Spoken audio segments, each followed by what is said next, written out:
Now, what is happening is that there is an incremental effort, beginning with the regime change in Ukraine in 2014, to bring Ukraine into NATO. If Ukraine ever becomes a NATO member state, then Russia will have NATO on its very border. If NATO's missiles, nuclear missiles, can hit Moscow in a matter of minutes. This is not a security option that Russia is prepared to accept at all. And so Russia has put its foot down. This is our red line. Whether you accept our red line or you don't accept our red line, that's your choice. This is our red line, that we will not allow a next-door neighbor state to pose such a tremendously dangerous threat to our security. So we're going to take steps to ensure the protection of our own security.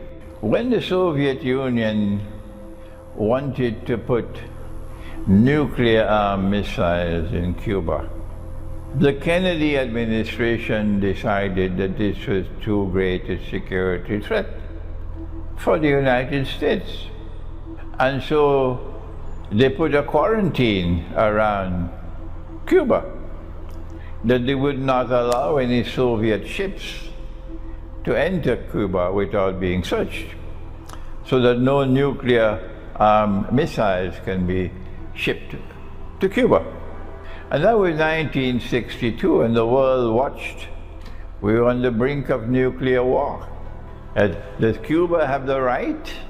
Does Cuba have the right to do what it wants on its own territory?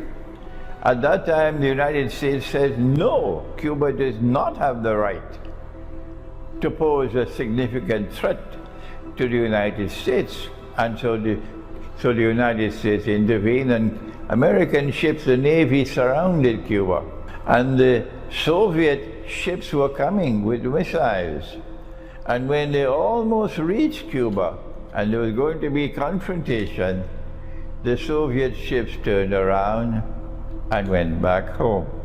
And so nuclear war was averted. Let us remind all those who are beating the drums, for Ukraine, let us remind you, if you need to be reminded, that in the same way that the United States expressed its concern for its own security and would not allow Cuba to have nuclear missiles that could reach the United States, similarly, Russia has to be recognized to have a right to protect its own security. It is a superpower. It's the most powerful military power in the world today.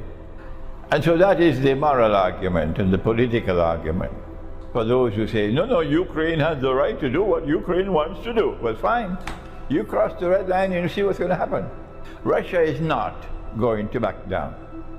This is the first point I want to mention to you. So if these fools with a capital F in NATO decides to continue on this foolish path, they will take mankind to nuclear war, and they're the ones to be blamed for it.